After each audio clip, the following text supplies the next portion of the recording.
When do we start? We started. Just how weird is this, though? Is it? I feel like we've been popped out of a time capsule. Yeah. Thunk. And here we all are. So 20 years since recovery, probably 10 years since we last caught up. Can we go back in time now in our little time machine here and reminisce about your experience as the house band on recovery?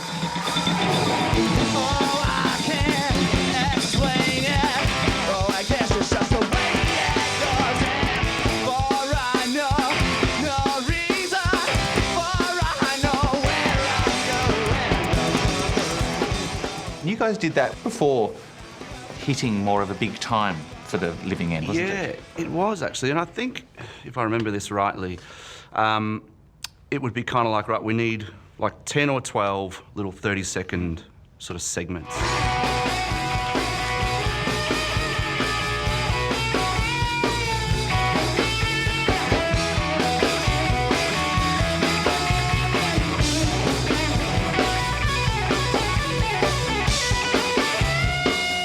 I remember it being really fun coming up with those little sort of bits and pieces and waiting there.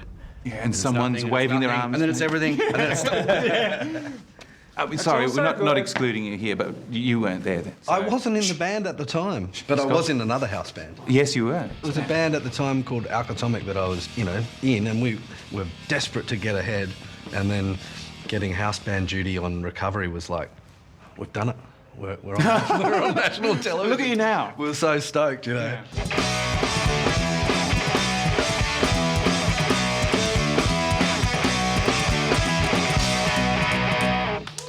You guys just were constantly visiting recovery. You pretty much lived at recovery. Thank you for having us. Well, it was irritating. It was. I think it took us a while to get on there, though. Like, I seem to remember someone mentioning this music show with this crazy host, and I tuned in and went, yeah, they weren't wrong. You frightened me.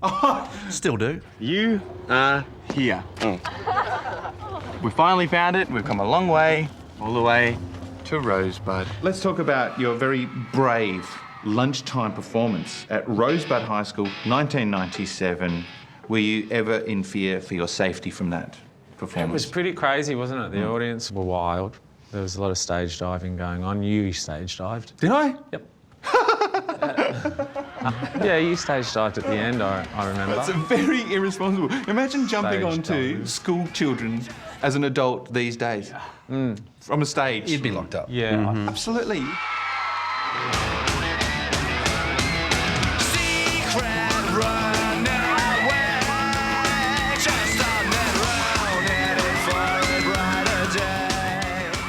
Question though, why did we do that? Yeah, I wanted to ask you, why did you do that? Because if I remember correctly, which I never normally do, I would say that one of the students from the school wrote a letter to recovery saying, can we please have a band come and play? Maybe they specifically requested us. I don't think they were screaming for us. I seem to remember that day we were still pretty unknown to that audience, but Mr. TV star here, they were screaming for you.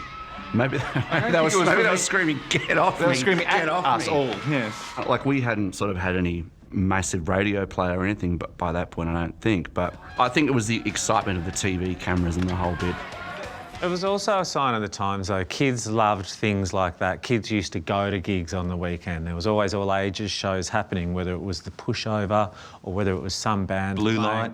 Blue Light Disco, some band playing at your local town hall in wherever. There was things happening, whether it was Spiderbait or the Meanies or whoever, playing an all-ages show on the weekend. Like, these kids were engaged in the Australian live music scene from the age of 13, 14 onwards. It was rich. Live in our studios, please welcome the Living End with Prisoner of Society. Prisoner of Society, you first performed on recovery, same episode as Boys to Men were on. Is that a fact? Yep. So they got our backdrop. Well, that's not our fault. No. And we got theirs? No. By that stage, we were having, we changed backdrops according to the bands. Yeah, you didn't do a good backdrop that day for us. Didn't you have a good Was that the backdrop? pink one? No, it was the pink one with flowers on it. It looked like something from Tesla's tulip farm. I think they were, maybe they were painting over the Frente one.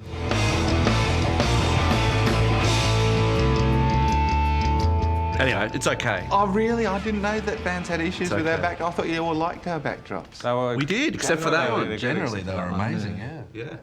Well, that was a very a poignant moment in the band's life, surely. It was. With Prisoner of Society and All Torn Down, they were... Would you say that they were the songs that then thrust you into the next echelon? Of course. Well, we don't need no one to tell us what to do if we're on our own, and there's nothing you can do, so we don't need no one like you to tell us what to do. Don't refer to the past, we're showing what we've done. You knew what you were doing, didn't you, when you wrote them? I feel like that was a very educated move. Is that unrock to say? No. Educated. I don't know. You knew that the people needed an anthem. Yeah. An no. angry anthem. Angry anthem. Yeah, angry anthem with a bit of incorrect grammar going on in there. Yes, yes. We don't need no one to tell us what to do. Means you need people to tell you what to do. I think you justify it when in the next line. It's like, we don't need no one to tell us what to do. We don't need no one like you to tell us what to do. Well, we don't need no one to tell us what to do if we're on our own, and there's nothing you can do, so we don't need no one like you to tell us what to do. Is there genius in the simplicity?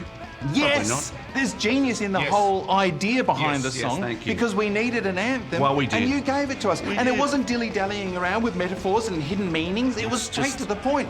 Society, Yes. society, angry at society. Brilliant. Thank you. Well, my generation was already taken, so that was kind of the idea behind Well, that's that. so. It was an educated decision, wasn't it? Was it? No, it was Why are you just, embarrassed? it's just another song, really. No, it wasn't a it's not. calculated move like, this will be the one. It was the B-side on that EP. Second Solution was the first song. Perfect, brilliant. Yeah. Part of the punk marketing. It is. We don't even care about that song. It is. People are going to see right through us now. Just clever. There's Thank nothing you. wrong. It's Yeah, a thank lot you. of people, especially in the 90s, I feel like people were scared of admitting that they Oh, knew what yeah, they were yeah, doing. yeah. It's an accident. It's all No, a bit of an accident. no. Look. We were absolutely thinking this is one hell of a pop song. Nice to have the bad grammar in there. Appeals to the younger kids. Indeed. But we knew it was catchy and it was a pop song. But that's what we'd always tried to do. It was just the next song that we'd written that week. It's got a good little beat to it. Did we know it was going to explode like it did? No.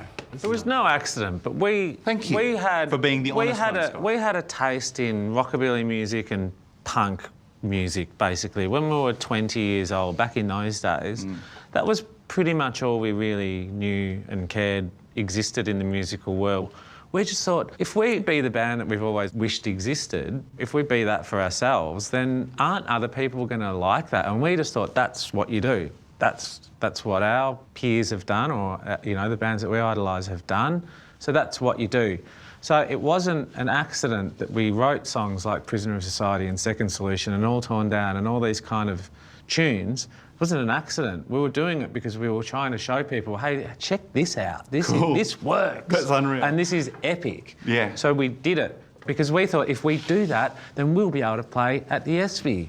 Maybe headline on a Tuesday night, sick. and we might be able to headline at the Tote, and we might be able to headline at the Punters Club. You know, what did come as a surprise was that Prisoner of Society grew legs of its own and walked up to the top of the most of the poppermost, as the Beatles once said. That's why when we were sitting on Recovery doing an interview with you, and you were telling us that Save the Day was breaking records and blah, blah, blah, we were going, really? Are you sure? Didn't it set some kind of record, I heard, this single? This one, not this new one. This old one. This Did it? one. I heard this record that it was, within 5 minutes of this being released, it was played 10 times across Australia on the radio, which apparently, serious? yeah, it's some kind of record. So good on you. Didn't you know that? I had no idea. Or maybe I made it up. Maybe you did. I don't think so. I think it's a record. That was a surprise. The fact that people liked it wasn't a surprise because we knew that was going to happen because we're not so unique that if we like it, nobody else will. But the fact that many people did was a bloody good surprise. What a bloody lovely considered answer that was. And I do know. Well, I've been Julie- planning that for a long really? time It too. was a good Yeah, speech. it was written by my people. Did you?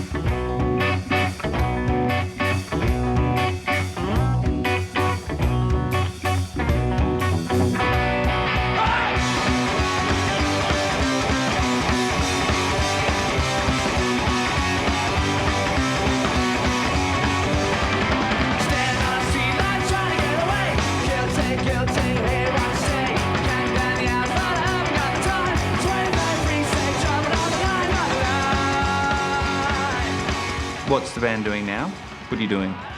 What is the band doing? It's just going to keep on doing what we've been doing until we figure out what else we can do. There's no sign of slowing. Which is nothing. You know, So it's we a bit don't like- need no one to stop doing what we're doing. Yes. Something like that. Something like that. Something like that. It's a bit like people say, "Oh, what are you up to?" You go, "Oh, we're going to make a new record." You go, "What for? Like, what do you want to do Because that for?" that's the bloody dream. Why not? You're still making records for your Still jobs. living the dream. We're not doing nothing no more. It's a triple negative. I don't know what you're saying. There's a few more what I'm- notes we that's what haven't played yet. Yeah. Just keep switching around the order of the notes.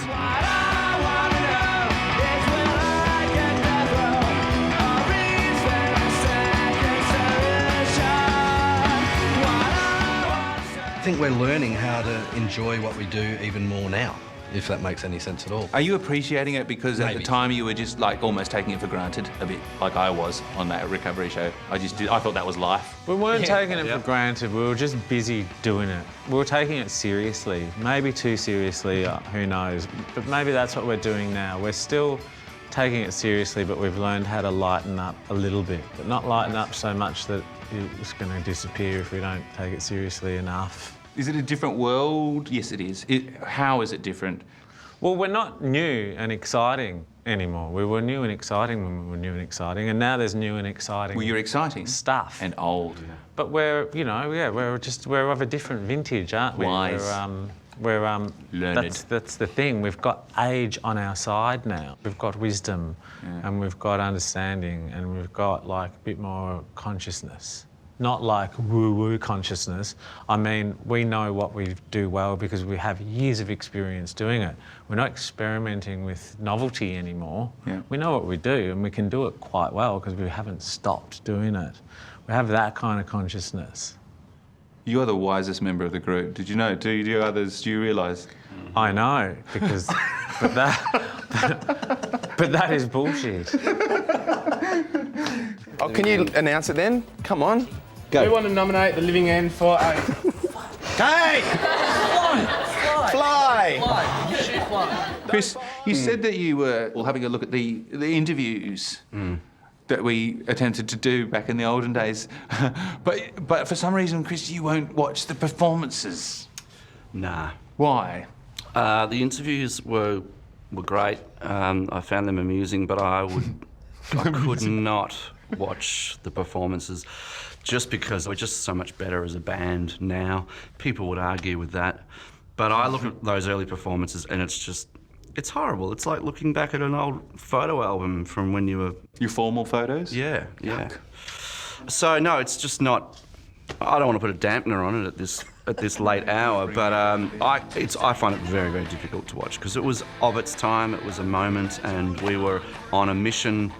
I think we're the same band, but we're kind of not the same band. Dude, we've matured in a good way, I think. I recommend going and having a look because you were one of the greatest guitarists, you still are, in the country. So much wonderful energy, just creative and shredding. And just go and have a look, mate. It was a moment in time.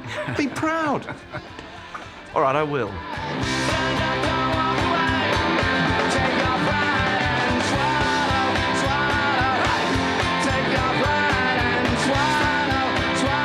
Brethren, thank you so much for this. Can we have a cuddle? Yeah, let's do it like a group hug. Time. Get in here. Give it to me. Andy, no 30-second grabs. And release. Thanks, boys.